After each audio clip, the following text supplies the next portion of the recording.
So if reviews built your reputation, then referrals build your pipeline. In contracting, especially in epoxy, word of mouth is king, right? People don't just want a contractor who makes their garage look good. They want a name that they can trust.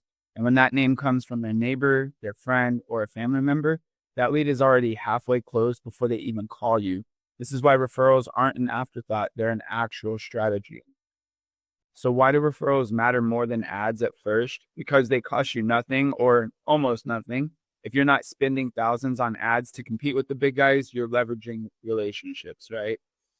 They convert higher. A referral comes in with that built-in trust. If John says you're good, then you must be good, right? That's what they're thinking. And then also referrals, they compound over time.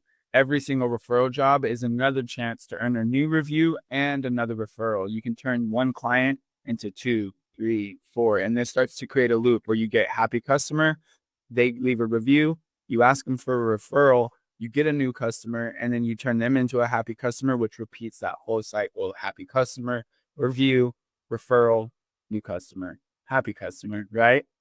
So how do you actually get referrals without being awkward? Most epoxy contractors don't ask because it feels weird, but it doesn't have to. What you want to do is plant the seed at project completion. So whenever you finish a floor and the customer says that they love it, that's the moment that you ask, right then and there.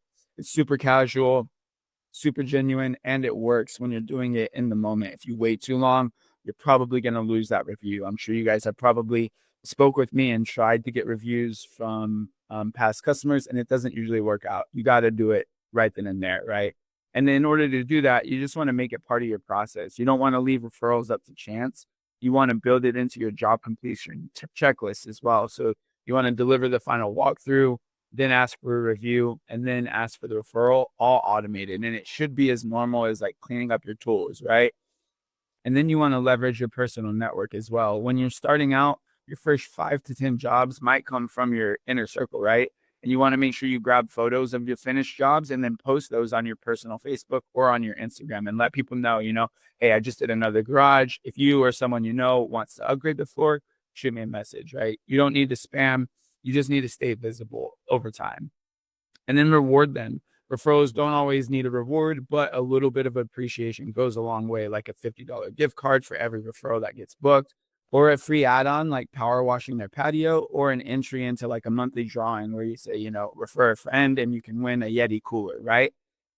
If you really want to systematize it, look at your customer acquisition costs. This is what you'd normally spend to get a job, and then offer half of that as a referral bonus, right?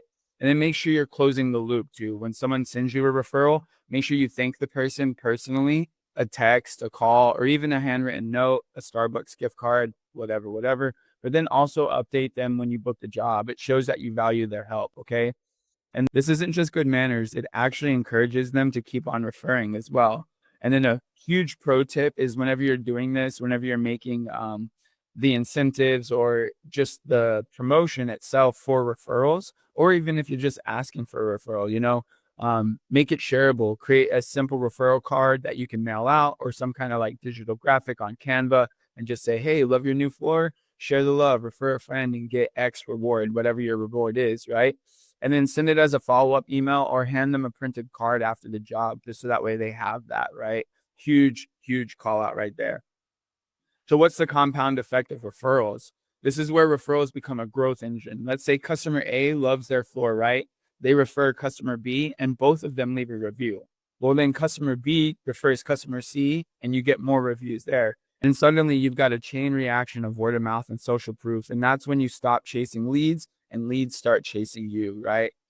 Anytime that I see a new epoxy contractor dumping like 5 to 10K a month in ads without any referral strategy, I actually cringe because I've seen scrappy contractors with no big budget, no fancy equipment, book themselves out weeks in advance just by building referral machines. It's really not luck, it's systems. So the bottom line here is that referrals are not just nice to have. They're the cheapest, warmest, and most scalable way to grow your epoxy business. You just have to actually systematize asking for those referrals, lock down what you want to offer.